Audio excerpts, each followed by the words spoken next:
দেহদান, দেহদান দেহদান। বলে গৌর ভগবান দেহদান দেহদান, বলে গৌর ভগবান দেহদান দেহদান। আমাকে দেহ দান, দুটো মানে হচ্ছে দেখুন, একদিকে দেহ দান মানে দেহ মানে দাও, আর দান মানে কর, তাহলে দেহ দান মানে কর দাও। আবার অন্যদিকে মানে হচ্ছে দেহ দান, এই দেহটাকেই কর হিসেবে দান করো। কারণ ফাঁকি দিয়েছ, এত ফাঁকি দিয়েছ যে টাকা দিয়ে কুলাতে পারবে না, তাই দেহটাকেই দিয়ে দিতে হবে। নবদ্বীপবাসী বলছে, ও গনিমাই, আমাদের এই দেহটা যদি তোমায় দান করি তাহলে তুমি কি করবে সেটা কি আমরা জানতে পারি? নিশ্চয়ই জানতে পারবে।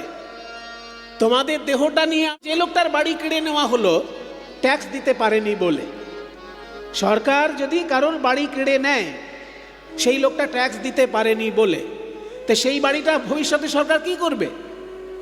হয় একটা স্কুল বানিয়ে দেবে, নয় একটা হাসপাতাল বানিয়ে দেবে।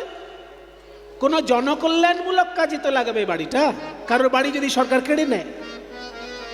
ঠিক তেমনি মহাপ্রভু বলছেন, তোমাদের দেহ যদি তোমরা আমাকে দিয়ে দাও আমি কি করব জানো? তুণ্ডে তাণ্ডবি নিরতিং বিতনুতে তুণ্ডাবলি লব্ধয়ে कर्णक्रोडे कडम्बिनी घटयते कर्णार्बुदेभ्य स्पृहां चेत प्रांगण संगिनी विजायते सर्वेन्द्रियाणां कृतिं नो जाने जनिता कियद्भिरमृतैः कृष्णेति वर्णद्वयी। ओगो कलि जीव তোমরা তো জানো না কৃষ্ণ নাম দুটি অক্ষরে এত মধু আছে। এই কৃষ্ণ নাম যখন আমার জিহ্বায় উচ্চারিত হয়, তুণ্ডে তাণ্ডবী নিরতি, তুণ্ড মানে জিহ্বা, যখন জিহ্বায় উচ্চারিত হয় কৃষ্ণ নাম, জিহ্বা তখন তাণ্ডব নৃত্য করে আরো জিহ্বা পাবার জন্য। যখন কর্ণে প্রবেশ করে কৃষ্ণ নাম, আরো লক্ষ লক্ষ কান পাবার বাসনা হয়। আর যখন হৃদয়ে প্রবেশ করে কৃষ্ণ নাম, সকল ইন্দ্রিয় কৃষ্ণময় হয়ে যায়। জানি না কৃষ্ণ নাম দুটি অক্ষরে কত মধু ঢালা আছে। এই কৃষ্ণ নাম এত ভালো লাগে আমার, দুটো কানে শুনে স্বাদ মেটে না, আর একটা জিহ্বায় বলে আশা মেটে না। তাই তোমাদের দেহগুলো যদি আমি পাই, তোমাদের দেহ তখন আমার দেহ হয়ে যাবে, তোমাদের জিহ্বা তখন আমার জিহ্বা, তোমাদের কর্ণ তখন আমার কর্ণ। তাই তখন তোমাদের জিহ্বা দিয়ে আমি নাম গাইব, তখন আমি নাম গাইব। তোমাদের জিহ্বা দিয়ে আমি নাম গাইব, তোমাদের ওই জিহ্বা দিয়ে আমি নাম গাইব। এই জন্য তোমাদের কাছে দেহ চাইছি। তোমাদের দেহ যদি আমায় দাও, তোমাদের জিহ্বা দিয়ে আমি নাম গাইব, তোমাদের কর্ণ দিয়ে আমি নাম শুনব, আর তাতে যদি কোনো পুণ্য পাওয়া যায় সেই পুণ্য তোমরাই পাবে। পুণ্য আমি নেব না, সেটা তোমরা পাবে, কিন্তু তোমাদের জিহ্বা দিয়ে আমি গাইব, তোমাদের কান দিয়ে আমি শুনব। এ তো বড় আশ্চর্য ব্যাপার রে ভক্তগণ। মনে করুন আপনার 2 বিঘে জমি আছে, কিন্তু আপনার চাষ করতে ভালো লাগে না, আপনি খুব কুঁড়ে মানুষ, চাষ করতে চান না, কিন্তু 2 বিঘে জমির মালিক আপনি। আর ওদিকে একজন চাষি আছে, তার জমি নেই, কিন্তু সে চাষ করতে খুব ভালোবাসে। চাষ না করলে সে থাকতে পারে না, তার ভাত হজম হয় না, আর রাতে ঘুম আসে না চাষ যদি করতে না পারে।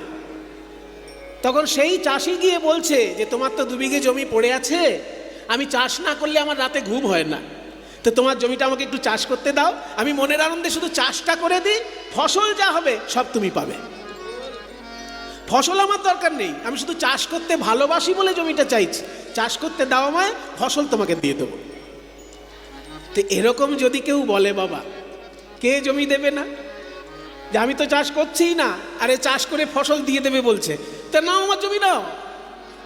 সেই জন্য নবদ্বীপবাসী সবাই বলল, নিমাই আমাদের এই দেহ নিয়ে তুমি নাম গাইবে, তুমি নাম শুনবে, অথচ পুণ্য হলে সেটা আমাদেরকে দিয়ে দেবে।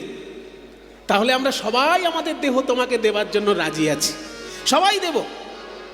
আপনারা দেবেন তো? মহাপ্রভু যদি দেহ চায়, যেসব মায়েরা মহাপ্রভুকে দেহ দেবেন ভাবছেন, তারা একবার উলধ্বনি দিন দেখি। ও বাবা, ভাবছেন মহাপ্রভু দেহ চাইলে এক্ষুনি দিয়ে দেবো, তাহলে সবাই একবার হাত তুলে হরি বল বলুন দেখি। নিতাই গৌর হরি হরি বল, হরি হরি বল। বাহ, তাহলে আমরা সবাই রাজি। নিমাই এই দেখো এখানে সবাই রাজি তোমাকে দেহটা দিয়ে দেবে বলে, তাহলে আমাদের দেহ তুমি নাও। এবার বাসুদেব ঘোষ নিমাইকে কানে কানে জিজ্ঞাসা করছে, নিমাই আমি একটা কথা বলবো, বলো বাসুদেব। তুমি তো নানানভাবে জীব শিক্ষা দাও, তা আজকে কর আদায় করার ছলনায় তুমি কেন এরকম ভাবে তত্ত্ব শিক্ষা দিলে? গৌর সুন্দর বলছে, বাসুদেব তুমি জানো না, আমি যখন কৃষ্ণ ছিলাম বৃন্দাবনে, তখন ব্রজগোপীদের কাছ থেকে কর আদায় করতে গিয়ে একদিন রসিকতা করেছিলাম।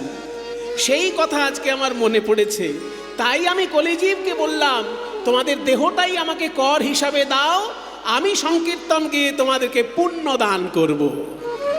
সেই লীলা আজকে আমার মনে পড়েছে, কর আদায় করার লীলা।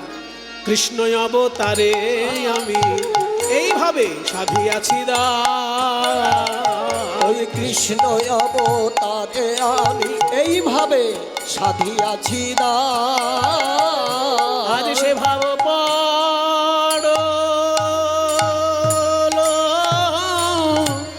মনে, বাসু ঘোষে। মহাপ্রভু কেমন ভাবে দান লীলা প্রকাশ করলেন আমরা দেখলাম। এবার চলুন মধুময় বৃন্দাবনে গিয়ে দেখি, কর আদায় করার ছলনায় প্রাণ গোবিন্দ কেমন ভাবে ব্রজগোপীদের কাছ থেকে ব্রজগোপীদের সঙ্গে রসিকতা করেছিলেন। বন্দে নন্দ ব্রজ স্ত্রীণাম আদরেণুমভীক্ষ্ণশ হরি কথোদ্গীতম পুনাতি ভুবনত্রয়ম। বন্দে নন্দ ব্রজ স্ত্রীণা পাদরেণুমভীক্ষ্ণ দাসাং হরি কথোদ্গীতা পুনাতে ভুবনত্রয়। হরি নয়ন ভরি, হ্যারো হরি নয়ন ভরি, হ্যারো হরি নয়ন ভরি। গোপী বল্লভ রাধা মদন মোহন বৃন্দা হরি